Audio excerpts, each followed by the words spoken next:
We've made a very special guest booking on the panel tonight. One of the most respected voices on military matters, Robert Fox, the Evening Standard's defence editor, is live in the studio throughout the show. Just what's going on? Why has Russia invaded? What does the West do? And what's going to happen? All of your questions answered. Plus, in the big question, what are the implications for the cost of living crisis? Will the Ukrainian invasion crash the economy of the UK? We'll speak to two top economists on that one. Gary Lineker is one of the stars of my alternative news headlines, my satirical take on the day's news. That's at 10:03. And I'll be speaking to Donald Trump's former advisor on foreign affairs, George Papadopoulos, who joins me live from the United States. Would this be happening under the watch of the Orange One? We'll get off the subject of Ukraine where we can as well and have some fun. It's Friday night, for God's sakes. Anton Deck got into trouble for dressing up as women last weekend. Well, I'm loving it. Male celebrities dressed as females is the theme of tonight's Great British Game Show. What a drag! Don't miss that one. Plus, your epic cooking fails. When have things gone wrong for you in the kitchen? We'll also hear the inspirational story of one of the world's greatest female adventurers in Mark Meets. Plus, my all-star panel, the aforementioned Robert Fox. Plus, author and agony aunt Hilary Freeman, and presenter and journalist Peter Lloyd. Now, you know the best bit of my show is when you drop me a line. I love it when I get your emails, so I want to hear from you throughout the programme. mark@gbnews.uk. A busy 2 hours to come. It's Friday night and a troubling time for the world. So drag something strong and bubbly out of the fridge, or fire up the kettle and tear open the Viennese whirls, and let's get to work.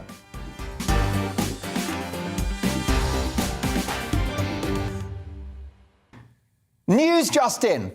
We've allowed a sulky vegan teenager from Sweden to dictate the West's energy policy. Brilliant stuff. How's that working out for you? As Russian tanks roll towards the capital, Kiev, which I predict will be taken by Sunday, the woke West, with its self-destructive obsession with net zero, has only itself to blame. Far from challenging and threatening the evil dictator Vladimir Putin, following his completely unacceptable annexation of Crimea in 2014, we have instead enriched him with the purchase of billions of dollars worth of oil, coal and gas. And we've given him the strategic whip hand over countries like Germany and Italy, who now look set to have a very expensive and cold winter, given their reliance on old Vladimir's fuel. The sanctions meted out to Putin have been weaker than an arm wrestle with your grandma. And the Europeans are dragging their heels on blocking Russia's access to the SWIFT global payments system, something that we in the UK are ready to do and which would hurt Moscow big time. How unusual for the EU to be so intransigent. What we're witnessing now, as apartment blocks in the democratic nation of Ukraine are struck by missiles, is a failure of values. The West, so complacent and arrogant in their economic and military dominance, have turned a blind eye to what actually is going on in the world. They've been asleep at the wheel.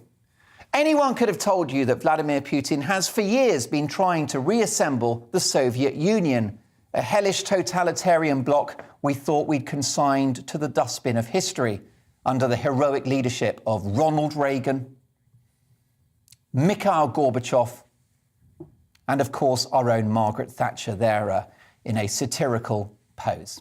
But that is political leadership. And the real crime here is that we've helped Vlad the Bad all the way. Here in the UK, for example, we've deliberately chosen not to have energy independence. According to the Mail newspaper's brilliant Ross Clark, we have chosen to ignore potentially 20 years' worth of oil in the North Sea, 5 decades' worth of clean shale gas from under our feet, and potentially 500 years' worth of coal deep in the ground. We've also torn ourselves apart with a woke takeover of our culture and history, tearing down statues and desecrating our glorious past. One which was, of course, not perfect, but which has seen billions of people lifted out of poverty and democracy and free markets rolled out across the world. I'd love to know why we've got so much to apologise for. The woke West is now more interested in pronouns than peace. In the same week that the MI5 chief, Ken McCallum, rightly said that our way of life is now under threat from the likes of Russia, China and Islamic extremists, a leaked guide to improving diversity and inclusion in the security services suggests that spies should wait for it, check their white privilege and avoid gendered terms such as manpower and words such as strong and grip, which can reinforce dominant cultural patterns. Oh, get a grip. Why we've been attacking men of late is a total mystery to me. Because whilst we have incredible women in the military, of course we do, we're going to be relying on one hell of a lot of toxic masculinity if our soldiers are ultimately dragged into this sorry mess. And then there's the pandemic. Another example of stupefying Western arrogance. When in human history have we ever successfully stopped a seasonal respiratory virus? But oh no, the West knew better. We will send this virus packing, said Boris Johnson. And Joe Biden declared war on COVID. A nasty virus, yes, but one non-fatal to most, and with a third having no symptoms at all. It's not a war, do me a favour. Helicopters and fighter jets flying over Ukraine, China making aerial manoeuvres over Taiwan. That's what a bloody war looks like. But deliberately crippling our economy for 2 years as a matter of pandemic policy has diminished the tools that we would need to fight this real war, this truly existential crisis. I hate to be right, and Mrs. Dolan will tell you it doesn't happen very often. But I've been a stuck record since March 2020 about the billions we're borrowing and burning in this fruitless war against COVID, reducing our economic firepower for, and this is a direct quote, a future pandemic, potentially worse than this one, a future natural disaster, or, God forbid, a future war. I said that over a year ago. Well, here we are. We are at war. We've appeased Putin for a decade and it hasn't worked. Another pint-sized dictator, French President Emmanuel Macron, was humiliated this week in a phone call with Putin, who told the Frenchman where to go. He knows his onions, does old Vladimir. Not a great reward for Macron's love bombing of Putin over the years. Well, that's what happens when you suck up to a bully. But this has been the abiding theme for too long. The West's botched departure from Afghanistan was the very essence of what a weak foreign policy looks like. It equates in no uncertain terms to surrender. Yes, we want jaw, as Churchill used to describe diplomacy, and a diplomatic solution could still be in the offing once old Vladimir has flexed his muscles, strutted his stuff, and proved his point. But where do we go from here? Well, we change tack. We need a plan for power. It's time to completely scrap the so-called war on COVID and get back to an active, uncompromising, thriving economy with which to pay for the colossal investment required by our armed services, as well as all of the other great offices of state battered by bonkers lockdowns. In terms of military, we need planes, helicopters, troops, counter-terrorism, counter-cyber, you name it, we've got to counter it. We need all of that rather than rainbow pedestrian crossings and gender-inclusive police cars. We need robust energy independence as well. I'd like to see the exploitation of every drop of shale gas you can find. And until renewables can punch their weight, which in time they will, and we must develop that too, then oil and gas on our own shores will see us through. And we need to recalibrate our attitude to risk, given what was, in my view, an overreaction to a virus mild for most. So this is it, folks. It's a wake-up call, a reality check. A woke country is a broke country, as we are now finding out. It's time to fight for the very essence of what Western societies stand for. It's time for Britain and its allies to man up and grow a pair. Because if we don't, with China, Russia and others circling their wagons around the free world, it may be lost forever.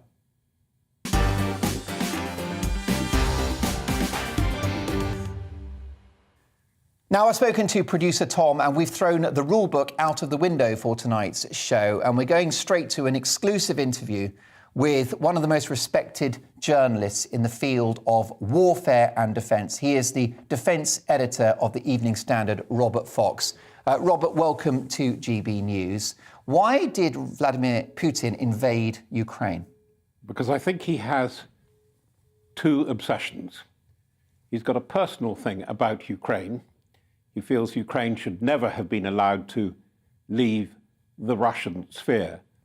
I nearly said Soviet sphere, and that's the second one. He's on record, and he's repeated it, as saying the dissolution of the Soviet Union, the Soviet Empire, was the biggest geopolitical disaster of the 20th century. There's plenty of competition around there, Mark, as you must agree. Yeah. But this is the thinking of the man. He's not a profound thinker. Contrary to what you get in the posh papers, acres of years commentary, he's not a great strategist. He's a very shrewd tactician. And as our best diplomats who've dealt with him will explain to you, and have no hesitation in explaining to you, his tactical genius, if that's it, is that of Don Corleone. He's a gangster. The thing is, this man, he respects no rules. He's a rule breaker. He breaks the treaties one after the other. And he had some co-conspirators in this. Of course, the orange one was the best of the lot and didn't seem to understand what he was being asked to do. Because what Donald Trump was doing, wittingly or unwittingly, was fulfilling this rather strange and rather childish playground playbook of Vladimir Putin, which is to get the Americans out of Europe. And that's his scheme. It's not that he wants to break NATO. It's not that he wants to break Ukraine. He wants to turn them into meaningless husks. And he's been at it from the very beginning. If he takes Ukraine, does he go any further? That is a very big question, and I'll answer it in these terms. Taking Ukraine, as you put it, is not such an easy job. And they're already finding that. The timetable is slipping. And the timetable, perhaps we'll discuss this more, if it slips by a day, as one analyst who is really looking at it, he wearing uniform was putting it to me today, then the whole program slips by weeks. The conquest, which looks as if it's turning into, the conquest of Ukraine can't be done with what he's got. And I think that this is where I know you don't like foreign words on your program, but the imbroglio, as my Italian friends would say. I thought we'd left the European Union. Yeah. For sakes. But anyway. You'll be drinking red wine next. Yes, that's right. Yeah, Chianti. This the stew, and it's very Italian-like because it's very Godfather, this, it will eat him in the end. Because we're already hearing, there's always just been a suggestion that even some of the commanders are already calling this Putin's war. You made it, you solve it, and it could be the destruction of Putin. But if Putin goes down, should we be raising thumbs? The whole thing collapses.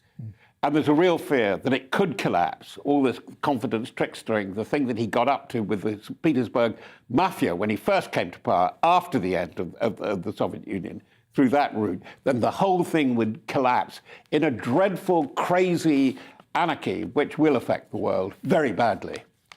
But it's not an excuse for keeping him in power. Is Putin of sound mind? I think you gave, it deservedly in some ways, you gave Emmanuel Macron a bit of a bum rap. And I understand why. Incredibly vain. And he started out on this journey using this as a tool, for la re-election, to get re-elected. I didn't realise half this interview would be in French. I'm sorry. Do you want me to throw some Dutch in as well? I think I want my money back. Yeah, but anyway, he has changed. I mean, he's a man of subtle mind, whether you like it or not, Macron. Macron was the first to alert fellow leaders, fellow diplomats, look, this guy is strange. He has changed even from when I first met him. Emmanuel Macron did actually say that and said, look, the crazy stuff about having him tested with the Russian Soviet-style PCR, and he knew what the game was. They wanted his DNA and so on. But what Macron also spotted, which we've all been spotting, is this strange language.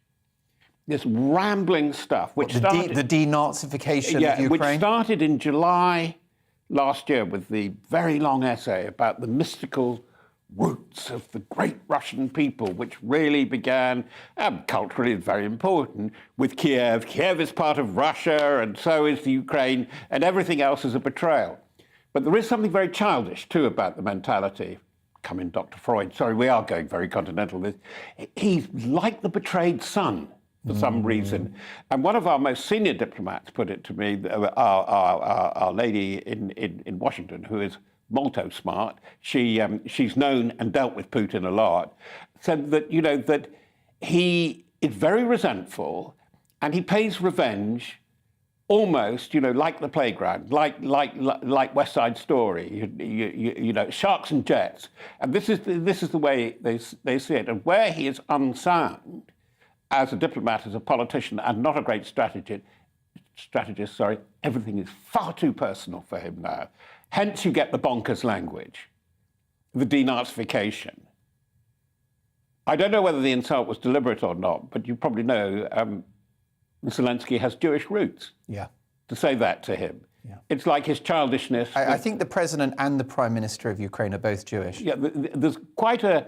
I mean, places like Odessa are very mixed, very interesting, cosmopolitan, you know, that is, you get half the Mediterranean, and still a considerable Jewish element. And this is a very, very nasty streak in Putin. He's appealing to his old bully boy pals of the KGB. And I think that this is what's worrying. This is what's worrying the young people, the people who are on the streets and are prepared to speak out to cameras, and they know it's going to be clocked by the successors of the KGB, the FSB and the GRU, but they're prepared to speak up against it. That's why I think, and it's a conjecture, a guess, the longer this goes on, the more people are going to be really peed off with him at home. And he's got under 2 years. He's got to go for re-election. I know it's a fake, but he will make a big thing of this, because if he goes in 2024, then he has the possibility of being president till 2036. And I think possibly even half his army command won't buy that. To 2036, that's longer than Nicola Sturgeon, so... Yeah, it's ever. Do you think there's a job swap on it? That's not a bad idea. But that's the other thing, that what I'm worried about is this. It says he fat git saying this, but people aren't being really excoriatingly funny about this, because the performance... It's black comedy, black comedy, but it's comic. I was taught by a brilliant man who actually made history really live on the medium that we are now, A.J.P. Taylor. Brilliant. And by the way, Munich, it's all from the age. I mean, they should have acknowledged Alan, because it's all from him. It was a success or a failure. All came from him. Alan always used to tell me his favourite thing about the great era essay on the great era of the dictators was Duck Soup by the Marx Brothers. Brilliant. And you've got to get in there, and we've got to get in there, and he hates it, Putin. Yes, a remarkable satire on how these dictatorships work. That was Mussolini, Hitler, and to an extent Stalin at that time, but absolutely brilliant. Brilliant, an iconic film, and another example of where comedians have their role in wartime. What about this campaign? If it doesn't play out well for Putin, is there a ladder from him with which to climb down? So can he say to the Russian people and the world, I've made my point, I crossed the Rubicon, we invaded Ukraine, and now I will come to the negotiating table and we will do a deal? What world? He's got very few friends. Even China, who actually is the puppeteer, China's going to be the big buyer of Russian gas. Is saying, you know, looking at Taiwan when they go for it, they're a bit worried about it. India, likewise, big pal, big consumer. And erstwhile friends like Turkey are saying, this looks odd. The guy's gone rogue. And so he has not got that international... Your question is absolutely on the money. He hasn't got the international jury of public opinion because they don't care. They think he's a bit bonkers. And that is a huge problem for him. But going back to Emmanuel Macron and so on, before him, and they noticed how very, very few people he talks to. There are only about 4 advisors, and only one, the defense minister, Dubois, is the one that he really seems to trust. Because things, Lavrov has got property all over the Western world, as far as I can make out, but certainly interest in the UK and the US. And he doesn't like this. He wants to get out. He's been in the job 12 years. And so it's going to be very, very interesting to see this game plays out. But I think I mentioned to you before coming on air, film again, The Last Days of Stalin, in which Simon Russell Beale so brilliantly played the really nasty hard man of the latter and the most powerful part of the Stalin reign, Joseph Stalin, and did perform so beautifully the figure of a man just falling apart when suddenly Dame Fortune takes power away like that. And I think we're looking at a similar thing in court, as in royal court, of would-be Tsar Vladimir Putin. Well, I'm delighted to say that Robert Fox is with me for the duration of the show. Any questions you have for Robert Fox, get them in now, mark@gbnews.uk. What's your view? How do you solve a problem like Vladimir Putin? Let me know your opinions. So much to come, let me tell you. In our news agenda with my amazing panel, why is COVID being used to blame everything for poor service? You call the call centre, they say, sorry, because of COVID, we can't speak to you for another 2 hours. Have you had an experience like that? Tell me whether you've suffered from bad COVID service. Also, in the big question, is the Russian invasion of the Ukraine going to crash the British economy? What are the implications for you and me and our wallets? We'll find out next in the company of 2 top economists. See you shortly.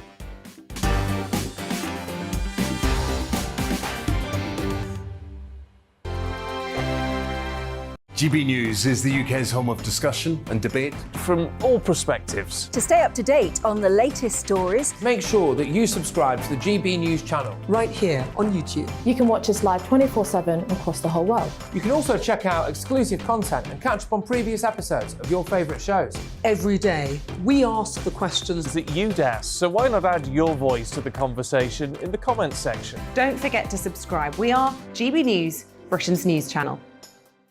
Every night at 11 on GB News, we bring you the next day's stories the day before. It's basically like time travel. If it's a big story, we'll cover it, guaranteed. But we'll also have some fun along the way. Big opinions, big laughs. Sometimes big hair. This is Headliners, the paper review show that won't send you to sleep like the others will. 11 p.m, 7 nights a week. Join us.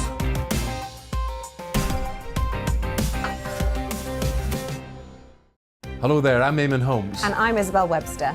And we hope you can join us for Breakfast with Eamon. And Isabel. You make me laugh out loud, belly laugh. Is that important first thing in the morning? Yeah, absolutely. And there's me trying to be deadly serious.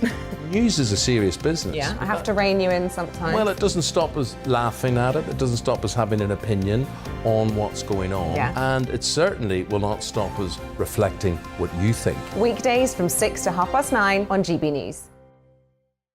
I'm Dan Wootton. Join me Monday to Thursday from 9 to 11 for the feistiest and most fun news debate on TV, where free speech reigns. I'll bring you a sharp take on the day's biggest stories, bombshell newsmaker interviews, and A-list guests. And I guarantee you, no spin, no bias, no censorship, and no reason to go to bed. That's Dan Wootton tonight, Monday to Thursdays from 9 on GB News.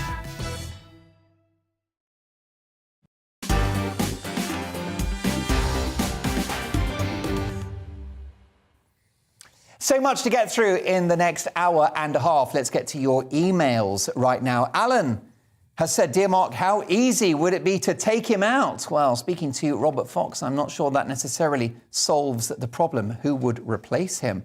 Barbara says, Putin needs taking out with a couple of drones. That should do the business. There's a theme emerging here in terms of your solutions for the Russian situation. Let's have a look at this. Joseph says, "Dear Mark, I like you because of your brilliant journalism during COVID, but there's more to Ukraine than meets the eye. It's no coincidence that Hunter Biden, son of Joe Biden, was on the board of the Ukraine gas company when his dad, as US vice president, was in charge of dishing out billions to Ukraine." Certainly, there appears to be a case to answer within the Biden family on that one. Strangely, underreported in the left-leaning US media. What a surprise. How about this from Aid? Hello, Aid. How are you? Thanks for tuning in. Aid says, Dear Mark, it shouldn't have come to this. This is the failure of Western diplomacy, pure and simple. Instead of engaging in genuine diplomacy, they chose warmongering rhetoric.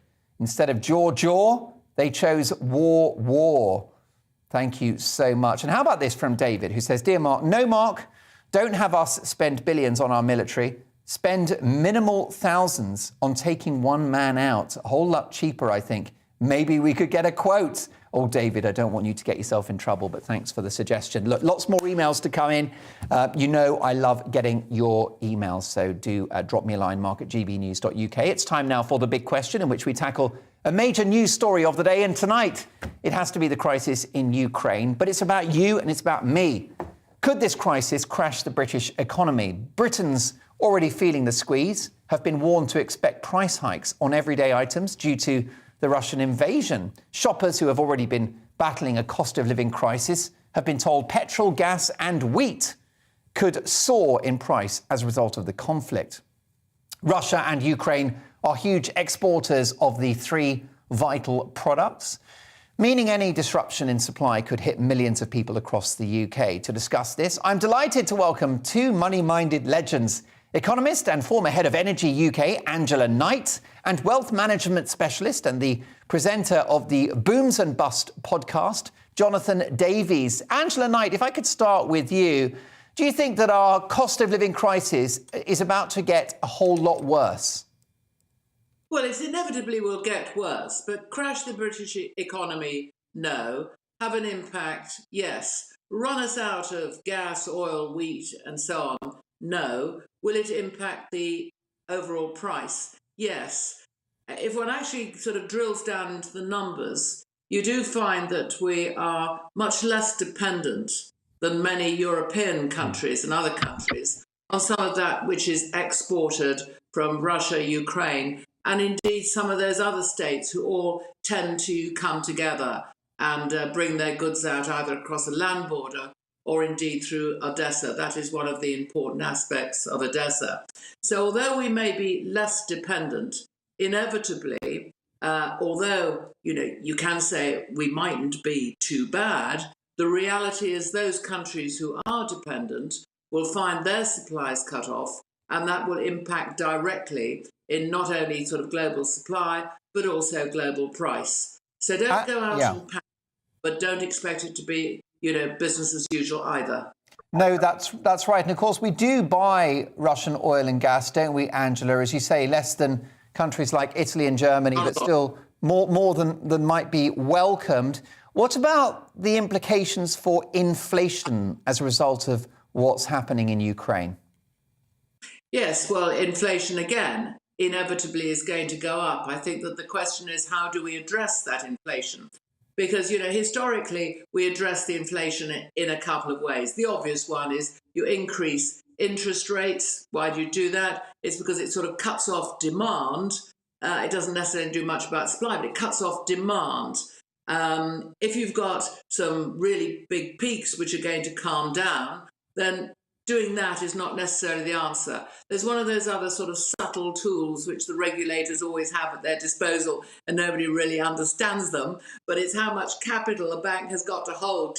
For example, if it's going to lend a mortgage or a loan or lend something to business, and if that capital amount increases, then of course, again, other things become more unattractive. So feeding through to our economy, yes. Feeding through to an inflation spike, yes. What we should do in respect of reacting, I think, is not as clear.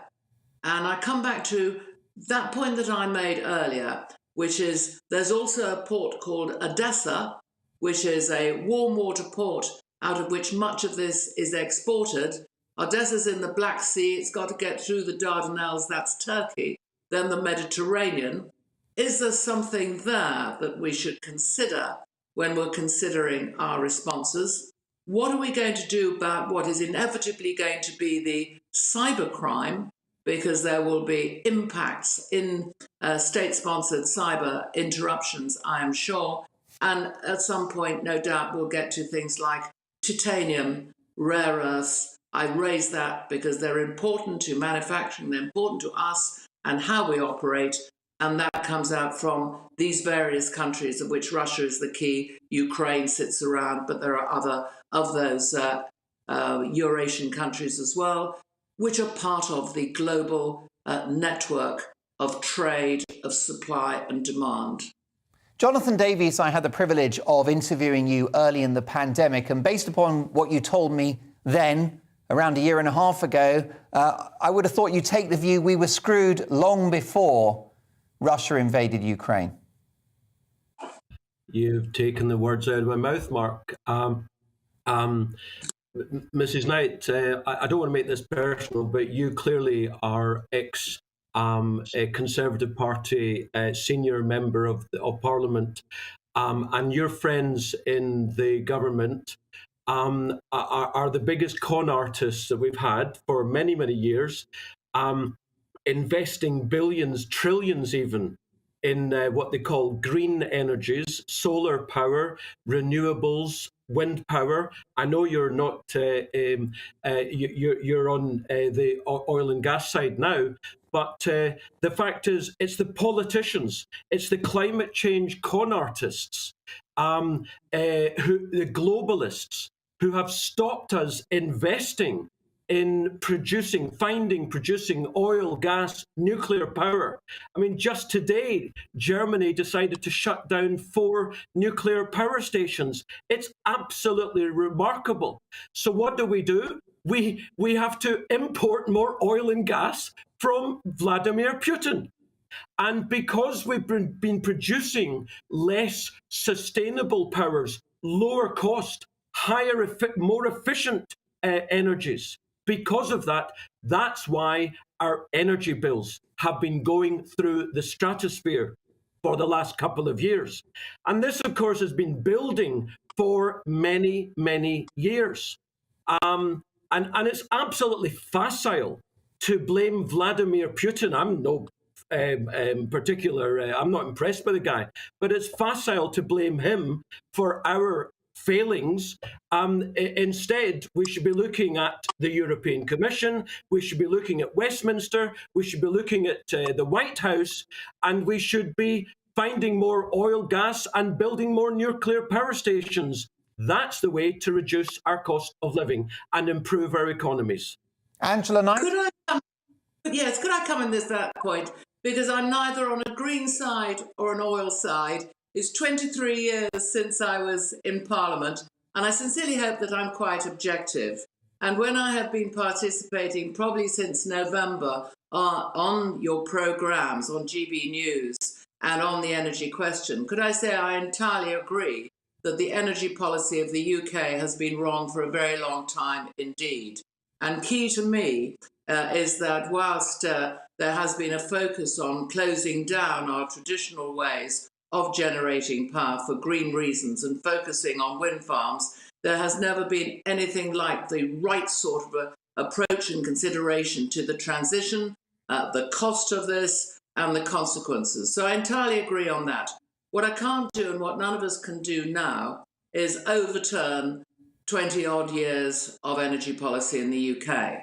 And yes, it's absolutely correct that we will be impacted by energy, whether more or less than we were being already. Yeah, I think that's probably debatable simply because we're moving out into the warmer months. And I'm wholly on side both of rapidly building and investing in the small-scale repeatable nuclear power stations, of which Rolls-Royce is a lead.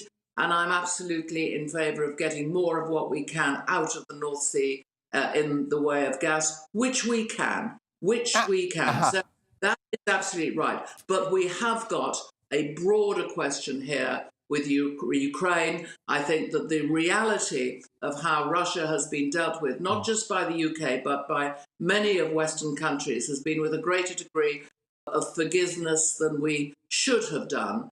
And now we are reaping some of the rewards of that, or rewards is the wrong word, but the consequences of that. At the same time, there is a key individual called Vladimir Putin, who to me is absolutely not in the reality of debate, the reality of discussion, or dare I say it, the reality of common sense. Indeed, but of course, Western administrations have enriched this guy to the tune of tens of billions based upon our dependence on Russia's natural resources, Angela. The Germans this week slashed green levy on energy bills by 40%, with some speculation that there will be further cuts in the months to come because Germany is about to feel the squeeze. Do you think that the Prime Minister's net zero green agenda died the moment that Vladimir Putin crossed Ukrainian soil? I think, my view is yes. I think it was radically on the decline for the last few months, as we saw that there is no such thing as benign gas prices, and that, we are exposed to a situation in which there is a shortage of supply. If I may say, Germany, as far as its energy policy, has been a basket case for the last 25 years. The decision for them to close their nuclear power and close their coal and be dependent on wind, on solar, without a grid that even connects the two together, and importing of natural gas from Russia is the sort of policy that you would not have expected from the great powerhouse and common sense of Germany. It is a third world policy.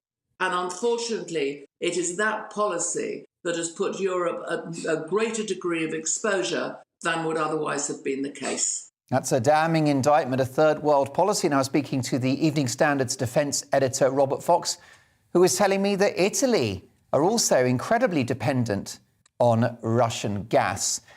Jonathan, with the short few minutes left, what are the implications for my viewers of what's happening in the Ukraine? Well, I'm in financial markets. I'm in investments. And I've had a number of clients say to me, how's this war going to affect the portfolios? And my response has been, if anything, it's going to be positive. Jacob Rothschild said in the mid-19th century, buy when there's blood on the streets. I know that sounds awful, but, in real politics and real investments, we're here to try and make money. And when, stock markets have been falling for the last couple of months. But literally the day or the day after that the Russians marched in, the stock market rose. And as far as I'm concerned, we'll see pension funds actually rise. We'll actually probably see, we've seen, as Mrs. Knight said, we've seen a quick spike in the oil price, which affects, of course, our cost of living, cost of energy, but it came back down again. And oil and gas are going to rise for years, irrespective of what's happening 2,000 miles to the east. They're going to rise for years. The cost of living is going to rise for years. And unfortunately, our politicians, Rishi Sunak, Johnson and that crowd, they're still investing trillions in wind power and solar. So they're exactly what I said earlier. They are the ones that are raising our cost of living, not actually Vladimir Putin. It's the politicians. It's the climate change lobbyists. And briefly, Jonathan Davies, only got a couple of seconds to go. You predicted when I was on air a year and a half ago that inflation was coming and it was coming big time. Yep. Many laughed at your comments. You were proved right. Yeah. I'm going to give you the nickname, the Sage of the City. So what about the medium to long-term prognosis for the British economy? You said energy prices will continue to rise. What about the overall economy, inflation, interest rates, unemployment? How does the picture look in the medium term? Yeah.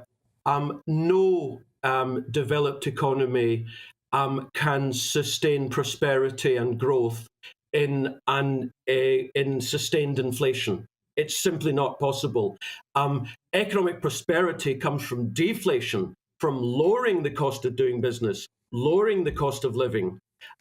So there will be higher costs of living, higher costs of doing business, unfortunately, likely higher unemployment sustained for many years. And we're looking at an era, I'm looking at, say, 20 to 30 years of rising inflation. And as to the economy, there are bright spots, but the simple fact is people will have to tighten their belts, and that will feed through to the economy, to manufacturers, to distributors, and so on. I don't actually see any real economic growth for many, many years. The statisticians will say the economy is growing 1 or 2%, but actually, mostly, that will be inflation. There won't be actually any net growth for many, many years. Jonathan, and we need brave politicians who are prepared to explain this to the people. I think that there is an appetite for honesty, and I do hope that the brave politicians will do just that. Explain and say what is the truth. Well, very briefly, just a couple of seconds from you as well, Angela. What's your medium-term prognosis for the British economy? I tend to be more of an optimist than a pessimist, I have to say. But I am also well aware that for a great many years, all elections have been won by promises of what you can give back to people rather than what the reality is of the situation that we face. I think that when one comes to a crisis, and there is some form of a crisis here, energy, cost of living, the fact that there's now a war on the borders of Europe, gives an opportunity to reset what that debate, that honest discussion, that honest explanation should be. And so, yes, I'm an optimist because I'm a natural optimist. I take the happy road. I don't take the sad road. The realistic road says probably exactly what has been said, that you cannot have everlasting growth. You cannot continue to everlastingly increase standards of living. There is a reality check that needs to take place. And that's why I say, I do hope that those with not just the platform, but the levers take the opportunity to make the case for the fact that the years ahead are not going to be easy peasy. There are struggles, there are issues that need to be addressed, and some of those are going to be uncomfortable for all of us. Let me recommend Jonathan Davies' podcast. It's called Booms and Busts, also his rather informative newsletter as well. And my deep thanks to Angela Knight, who is an economist and former head of Energy UK. Thanks to both of you for a sobering but fascinating conversation about the economy. Are you worried about the economy? Mark at gbnews.uk. Let me just get to this quick email from Kenneth, who says, Jonathan Davies, the man who tells it as it is. Make him Prime Minister, a man who tells the truth. Well, that's certainly what we're seeking on this programme, Kenneth. Thank you for your email. Keep them coming. And your votes are in. Will the Ukrainian war crash the UK economy? That's our text poll question on Twitter. 27.4% say yes, whilst 76% of you say no. So there you go. Majority remaining optimistic. Coming up, I'll introduce the entirety of my amazing panel, and we'll be tackling the news agenda stories of the day. And don't forget, in Mark Meets, I'll be speaking to a remarkable explorer, one of the greatest mountaineers in history. But what makes you climb a mountain, we'll find out after 10. Also after 10, my satirical take on the day's headlines. Prince Andrew, Joe Biden, Gary Lineker. Beware, because I'm coming for you. See you shortly.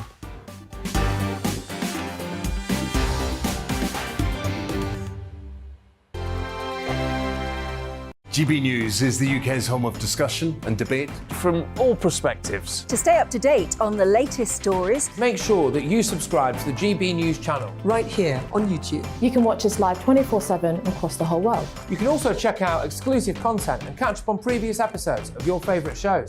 Every day, we ask the questions that you'd ask, so why not add your voice to the conversation in the comments section? Don't forget to subscribe. We are GB News, Britain's news channel. Every night at 11 on GB News, we bring you the next day's stories the day before. It's basically like time travel. If it's a big story, we'll cover it, guaranteed. But we'll also have some fun along the way. Big opinions, big laughs. Sometimes big hair. This is Headliners, the paper review show that won't send you to sleep like the others will. 11 p.m, 7 nights a week. Join us.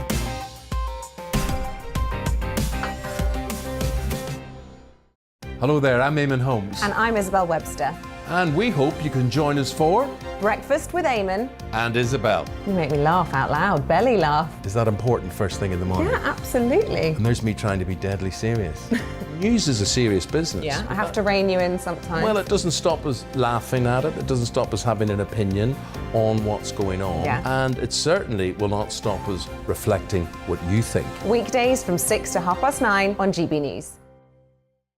I'm Dan Wootton. Join me Monday to Thursday from 9 to 11 for the feistiest and most fun news debate on TV, where free speech reigns. I'll bring you a sharp take on the day's biggest stories, bombshell newsmaker interviews, and A-list guests.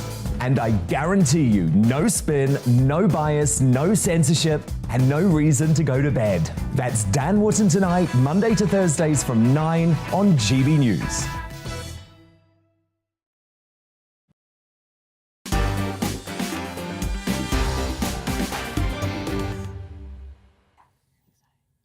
Well, strong words from Robert, who says, Mark, I'm pleased Putin went into Ukraine to wake up the weak West. Biden and the election theft, a puppet. Boris is sold out. Oh, boy, Robert is not happy and welcomes what's happening in Ukraine. Hey, it's all about opinions on my show. Keep them coming. How about this? Ewan says, hi, Mark, great show. Do we want lots of mini Chernobyls? No, we don't. Let's stick with other less dangerous power sources. That's Ewan, of course, commenting on the idea of more nuclear power. How about this? From Henry, Mark, you're quite wrong. We haven't appeased Putin. We've provoked him. We ostracised him, ridiculed him, and kicked him into the hands of China. That's not the way to treat a world leader. As Nigel Farage said in a debate with Nick Clegg in 2014, you can't keep poking the Russian bear without getting a pushback. Comments that Nigel has repeated, actually, this week. And, of course, Nigel back on GB News at 7 o'clock on Monday. Well, I'm delighted now to welcome my all-star panel, broadcaster and agony aunt, Hilary Freeman, presenter, commentator and style guru, Peter Lloyd, and the one and only defence editor at the London Evening Standard, which he tells me is almost 200 years old, although he's much younger than that, Robert Fox. Nearly. Definitely, very well preserved. Yeah. Hilary, let's get away from the geopolitics of this and the economy and oil and gas. How does this news make you feel? I think, like most people, it makes me feel very nervous because Putin is basically a megalomaniac and he seems to be unhinged, and I'm not really sure what's going to happen. We just had COVID. We're still in COVID. And we were just starting to get out of it. We were just starting to get out of it.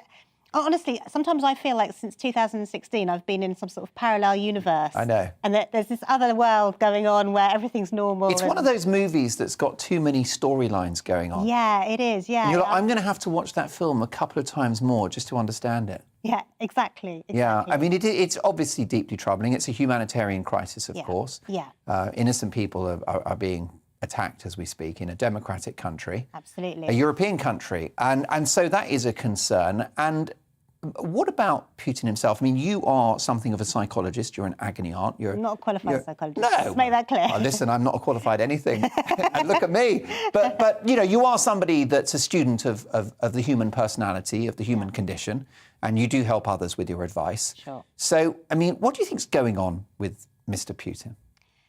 I think that I honestly do think that he has gone a bit mad. I think he's always been quite a totalitarian, and he has this idea in his head, this ideology that Ukraine belongs to Russia, and he wants the old Soviet Union back. I think when I was on before once, we were talking about the pipeline, and I said something about that, and I was kind of, everyone else was like, no, he's fine, but I think he really is just power mad, and he genuinely believes that he should be in charge, and that Ukraine is part of his So empire. this Nord Stream 2 gas pipeline is something that he wants approval to build, which allows him to direct a colossal amount of energy, natural resources, towards Western Europe, and that would be very profitable. But it gives him a strategic advantage over Ukraine because he could sort of then kill the power supply to Ukraine unilaterally. But what was your point about that? Well, no, just when we were talking about that, I said, quite frankly, I remember when the Cold War ended, when the wall came down, and we all thought that the world was going to be very, very different. And actually, he's just been biding his time. He just wants it back. He just wants the Soviet Union back. He is, he's a dictator, and he has no interest in getting along with Europe, with any other countries. I mean, I agree with you that I think he's a megalomaniac. I think that's pretty hard to dispute. Yes. But I don't think he's mad. I don't think he's insane. I actually think he's incredibly sane. I think only a sane man would be able to follow such a strategic plan and to time it so impeccably when the world has been damaged by COVID, when the West has been infighting with itself, and it's had issues, it's been battered by COVID, it's had so many issues to deal with. It's so timed to perfection. Only a sane man could have done that. Because he'll benefit from the disruption to the gas market, for example. Right. The energy price inflation will advantage him hugely, and he is a disruptor. I mean, this is what we were talking about earlier with Robert Fox, that Robert suggested that he's not necessarily an intellectual genius, but he's strategically very clever. Of course he is. I mean, that's why he's waited until Biden is in the White House. He's got Kamala Harris. She's not battle ready in any way. No. She's not spent a lot of time in the war rooms. She's not adept or capable of dealing with this kind of situation.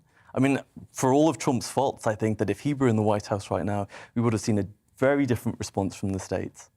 Well, we'll be discussing that with his former foreign policy advisor after 10, Robert. But what about the White House? What can Biden do? He seems trapped. I agree. And I think, sanity or insanity, the timing of Putin, it's kind of a crazed timing, too. He did it. He's obsessed with dates. He was told by the Chinese, I'm pretty sure now, not to do anything while the Winter Olympics were on. So 20th of February becomes a magic date. It's a magic date for another reason, too, because it's when his pal, his puppet, was overthrown on the 20th of February, 2014. The Maidan Square, uprising, and Viktor Yanukovych was booted out and this guy was the Moscow-friendly leader of Ukraine. Yeah, and it hurt you exactly. But I think that you're right. You're on something with Biden, and I think part of the go signals was the absolute mess that America and its allies made of withdrawing from Afghanistan. And he realized they haven't got the nerve, they're behind the curve. But by the way, personally, I think the Brits didn't do particularly well, but the behavior of the Americans, including Trump, but it's three of them. It's Obama, it's Biden as vice president. They weren't taking Afghanistan seriously. They weren't strategic thinkers because they didn't think. A strategist is thinking, I think, what are you going to do when you take the tie off? No, I'm going to think what you're going to do when you get up in the morning, and you get up in the morning in 3 years' time. Yeah. And that is a true strategist as to where we go. And that's the kind of thinking we need about oil and gas and all these other things. And I'm damned if I can see much of it going on in the world at the moment. Well, of course, we will stay on this story, which is a massive one. But it is Friday night, so we want to have some fun as well. My alternative news headlines are coming up. That is my satirical take on the big news stories of the day. That's at 10:03. What will I have to say about Prince Andrew, Joe Biden and Gary Lineker? Find out shortly. Plus, we'll be looking at your epic kitchen fails. When have things gone wrong for you in the kitchen? Take a look at that. Many more of those amazing stories to come, including strange things to put in a toaster. And speaking of nightmares, stay tuned for our game tonight. What a drag. That's right, women, well, they're not quite women, they're men dressed as women, but which celebrity has turned themselves into a female? Who could that be? Hint, he's from Sheffield. That's the game at 11:15. And don't forget tomorrow's papers in Headliners after 11. So a very busy 2 hours to come. I'll see you after this.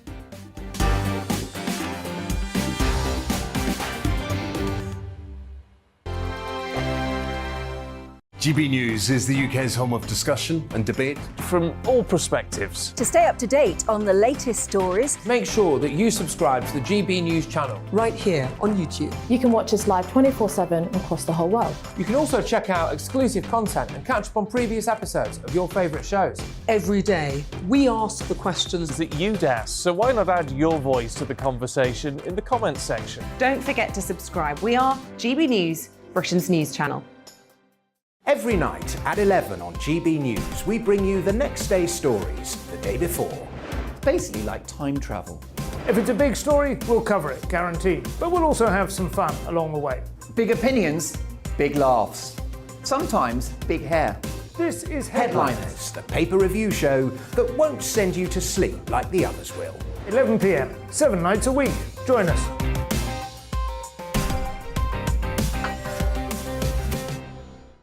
Hello there, I'm Eamon Holmes. And I'm Isabel Webster. And we hope you can join us for Breakfast with Eamon. And Isabel. You make me laugh out loud, belly laugh. Is that important first thing in the morning? Yeah, absolutely. And there's me trying to be deadly serious. News is a serious business. Yeah, I have to rein you in sometimes. Well, it doesn't stop us laughing at it. It doesn't stop us having an opinion on what's going on. Yeah. And it certainly will not stop us reflecting what you think. Weekdays from 6 to 9:30 on GB News. I'm Dan Wootton. Join me Monday to Thursday from 9 to 11 for the feistiest and most fun news debate on TV, where free speech reigns. I'll bring you a sharp take on the day's biggest stories, bombshell newsmaker interviews, and A-list guests. And I guarantee you, no spin, no bias, no censorship, and no reason to go to bed. That's Dan Wootton tonight, Monday to Thursdays from 9 on GB News.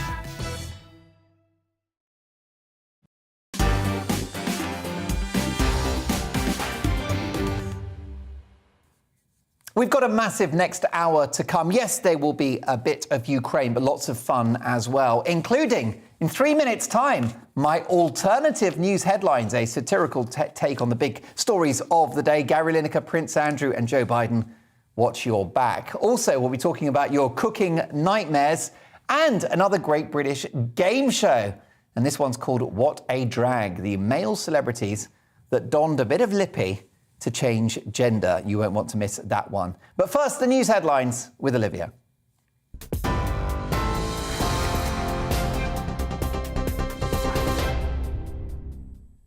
Thank you, Mark. I'm Olivia Guthrie in the GB newsroom. The Prime Minister has described the scenes unfolding in Ukraine as nothing short of a tragedy.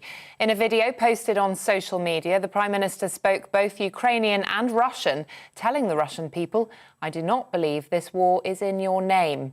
His comments come after Britain's Defence Intelligence Chief said Russian troops are advancing on two fronts in an attempt to encircle Kyiv.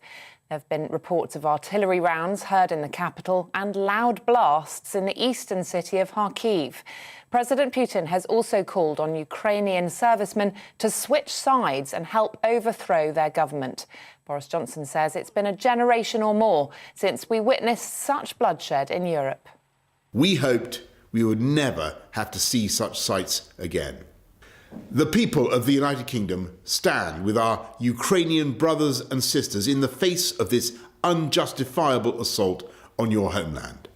We salute the fierce bravery and patriotism of your government, your military and your people. Meanwhile, a spokesman for Ukraine's President Volodymyr Zelensky says Kyiv is ready to talk about a ceasefire and peace. The two countries are discussing a place and time for talks. Earlier, President Zelensky released footage of himself and other officials saying they would stay and defend the capital. We are all here. Our soldiers are here. The citizens are here. And we are here. We defend our independence. That's how it will go. Glory to our defenders, both male and female. Well, more than 1,000 people have rallied outside Downing Street in London, chanting Putin is a killer and Putin is a terrorist. It's just one of several protests around the world, including in Moscow and St. Petersburg, where 1,000 people have been arrested. The Ukrainian flag is flying alongside the Union Jack above 10 Downing Street tonight. People wearing the yellow and blue flag of Ukraine sang the country's national anthem. Another demonstration is planned for tomorrow. Transport Secretary has extended a UK flight ban on Russian aircraft to include private jets. Effective immediately, they cannot fly in UK airspace or touch down. It follows a government announcement it was banning Russia's flag carrier Aeroflot from landing in the UK. Grant Shapps tweeted saying anyone benefiting from Russia's aggression in Ukraine is not welcome here. And a driver is lucky to be alive after a tank drove over his car in Ukraine. Footage shows the tank apparently veering towards the smaller vehicle before crushing it with its occupants still inside. It happened in Obolon, an area just north of Kiev. A group of locals later helped to get the driver out of his destroyed car. TV, online and DAB+ radio, this is GB News. Back to Mark Dolan.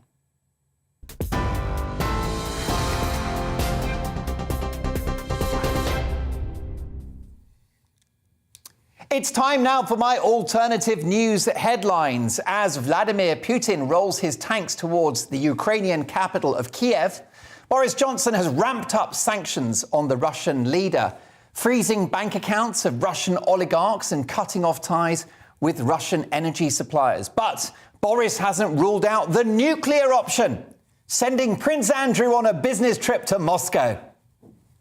Ouch.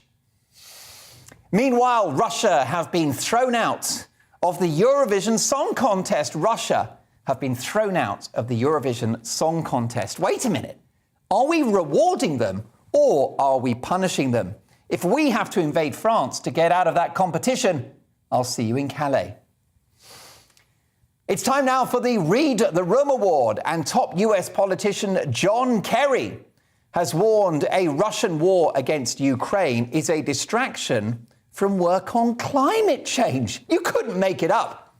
He said, I hope President Putin will help us stay on track with respect to what we need to do for the climate. Now, this is remarkable stuff. Putin took about 12 hours to react to that particular comment, and that was after he'd stopped laughing. Meanwhile, Vladimir Putin has rewritten history to justify war. He has claimed that Russia created Ukraine 1,000 years ago. He also claims that he invented the internet, the electric toaster, and he went to school with Paul McCartney. ABBA singer Bjorn Ulvaeus has split from his wife after 41 years of marriage. In a messy, acrimonious divorce, she has insisted that she gets half of the money, plus she's making him keep all of the music. Kylie Minogue and Jason Donovan are bookies' favourites to make an appearance on the final episode of Neighbours. The famous Neighbours dog Bouncer was hoping to make an appearance, but he's still drying out at a celebrity dog pound after overdosing on pedigree chum. Rough. Joe Biden has faced embarrassment for the following tweet. Vladimir Putin doesn't want me to be president. He doesn't want me to be a nominee. If you're wondering why, it's because I'm the only person in this field who's ever gone toe-to-toe with him. Joe Biden has since claimed he has forgotten writing that tweet. That said, he's also forgotten what he had for breakfast this morning, where his glasses are, and why he went into that room in the first place. Meanwhile, ex-footballer and TV pundit Gary Lineker has got himself in hot water with the following tweet. All those trillions spent on a so-called nuclear deterrent, absolute madness. Now, it seems to be lost on Mr. Lineker that Ukraine does not have nuclear weapons. He decided to delete the tweet, arguing that it had been misunderstood. No, Gary, I think the problem with your tweet is that it was understood and it was nonsense. But it got us to thinking here on Mark Dolan tonight. With views on the nuclear deterrent, what other opinions would we like to have from Gary Lineker? So here's a list of possible things we'd like ex-footballer Gary Lineker to have an opinion on, starting with this. Here it comes. What's his view on global interest rates? What about male erectile dysfunction? What women want? And what women actually want. What do you think, Gary? Is there a God? What is the origin of the universe? And last but not least, Gary, is not paying for a 10p bag at the supermarket really stealing? And finally, Russians have taken to the streets of Moscow to protest against Vladimir Putin's actions in the Ukraine. They've been chanting, "No more war, Putin out." And it could be worse, at least we're not living in Canada. And those are your alternative news headlines.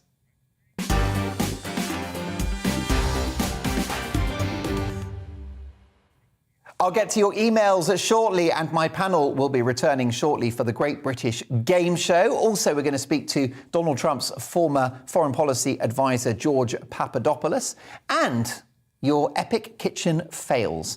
When has it gone wrong for you in the kitchen? But it's time now for Mark Meets, in which I speak to the biggest names in the world of politics, sport, showbiz, and beyond, as well as those who simply have a big story to tell. Sylvia Vasquez Lavado is a Peruvian-American explorer, mountaineer, social entrepreneur and technologist. She's a remarkable person with a remarkable life. After a very difficult and challenging childhood, Sylvia left her birthplace of Peru and moved to the United States to study for a degree on a scholarship.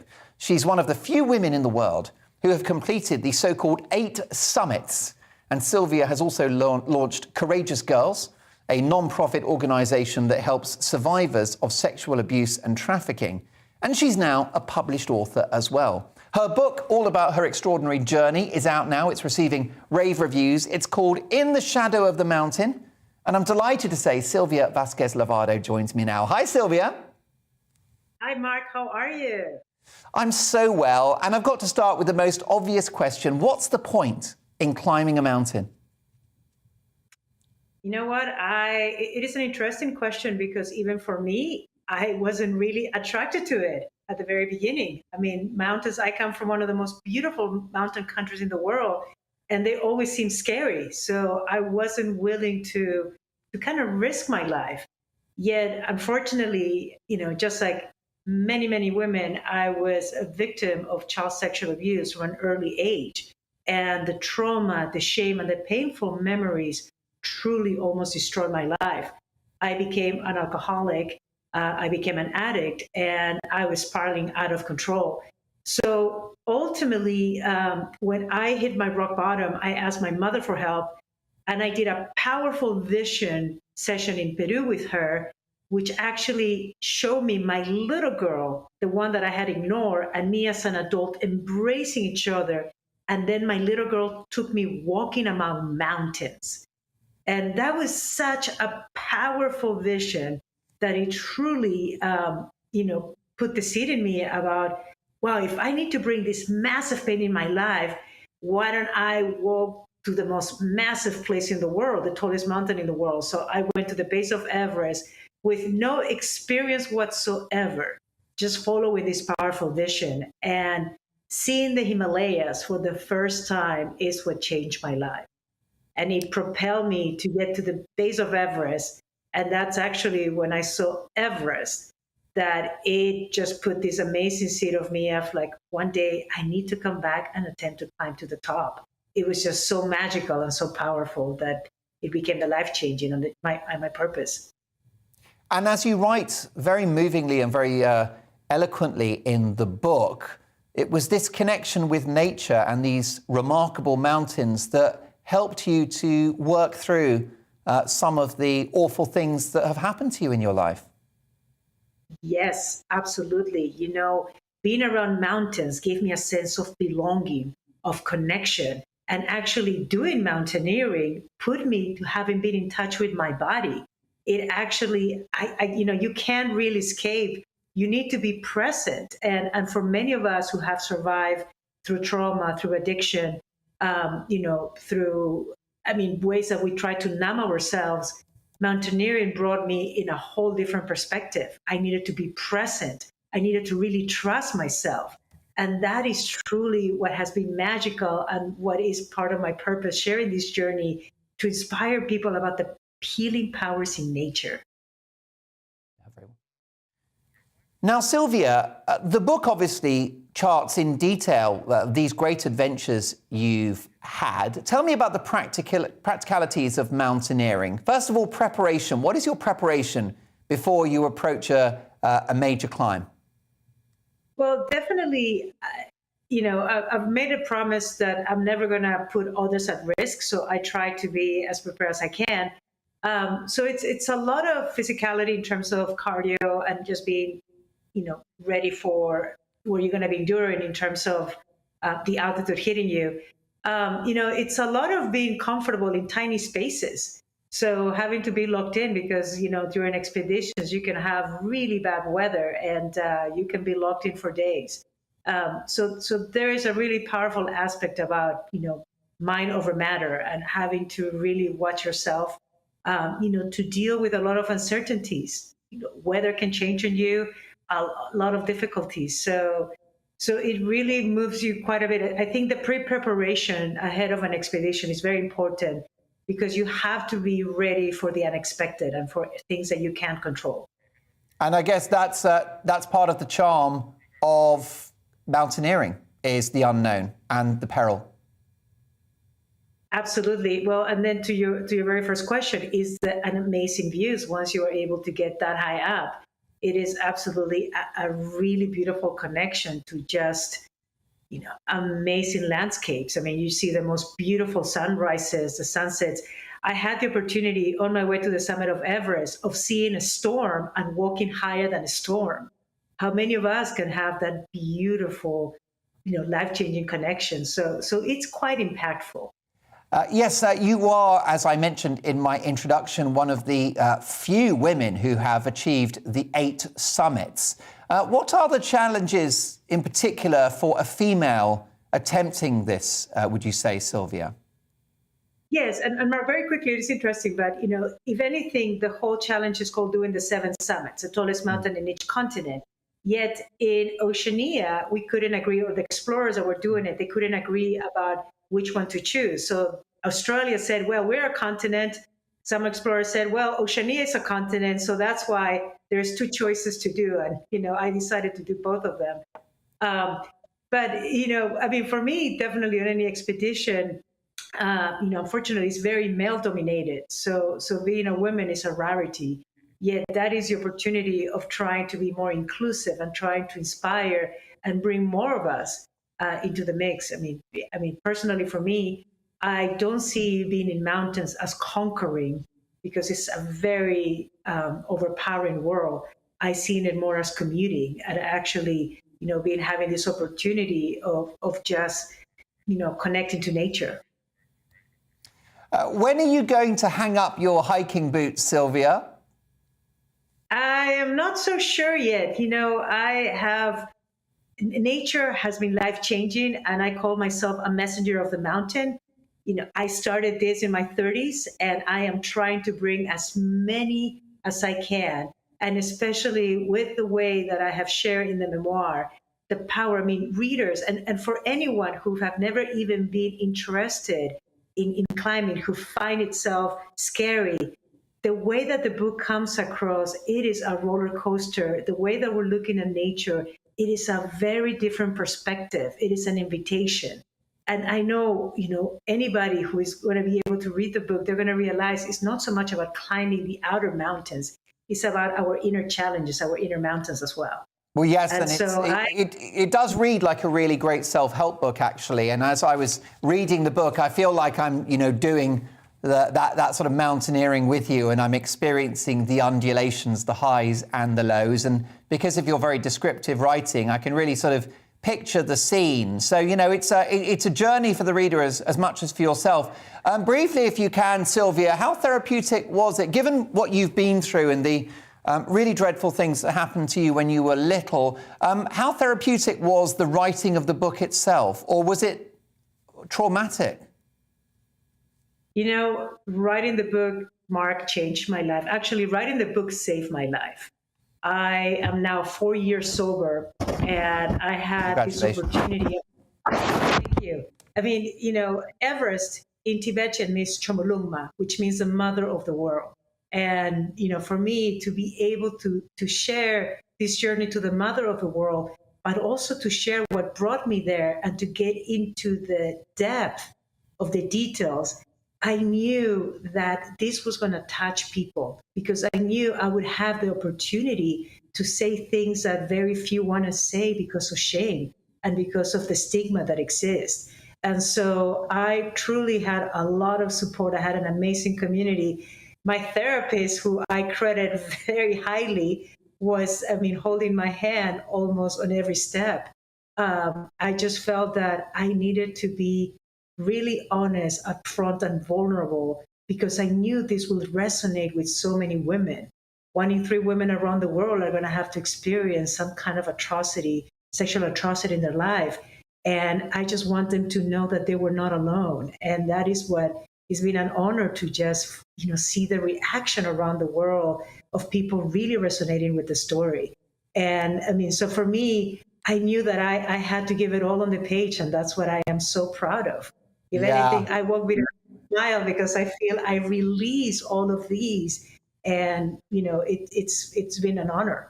Yeah, well, look, I found out about this interview only very recently, so I've been trying to sort of speed read the book, but I can't wait to finish it. I know it's winning rave reviews at the moment. Let me tell our viewers that it's called In the Shadow of the Mountain. It's out now. It's by Sylvia Vasquez Lavado. Sylvia, before you go, a really quick word. You've been busy on Twitter today with some very harsh words for Vladimir Putin. Briefly, we've only got a few seconds, but what's your view about what's happening in Ukraine and what we need to do in the West? Yes, so thank you, Mark. I've actually been listening to your show, and thank you so much for all the information that you're giving us.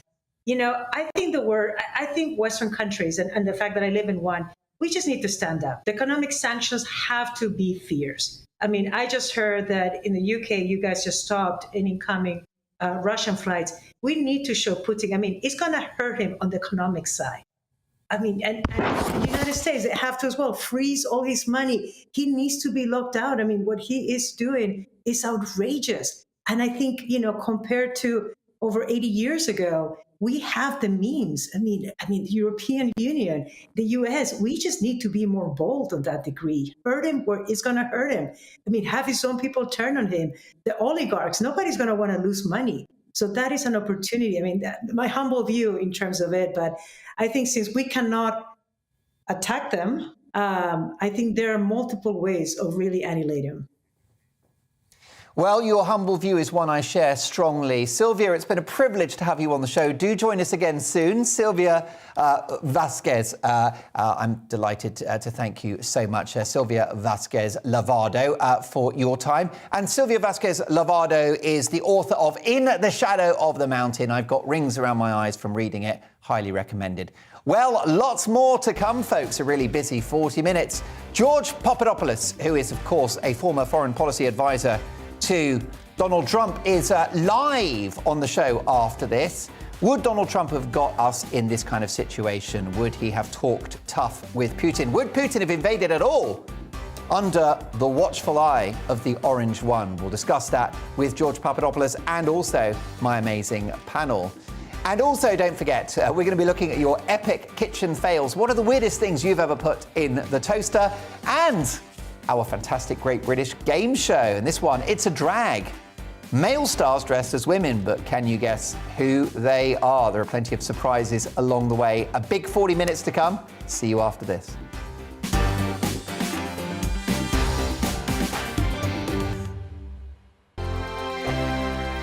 GB News is the UK's home of discussion and debate from all perspectives. To stay up to date on the latest stories, make sure that you subscribe to the GB News channel right here on YouTube. You can watch us live 24/7 across the whole world. You can also check out exclusive content and catch up on previous episodes of your favourite shows. Every day, we ask the questions that you'd ask, so why not add your voice to the conversation in the comments section? Don't forget to subscribe. We are GB News, Britain's news channel. Every night at 11 on GB News, we bring you the next day's stories the day before. It's basically like time travel. If it's a big story, we'll cover it, guaranteed. But we'll also have some fun along the way. Big opinions, big laughs. Sometimes big hair. This is Headliners, the paper review show that won't send you to sleep like the others will. 11 p.m, 7 nights a week. Join us.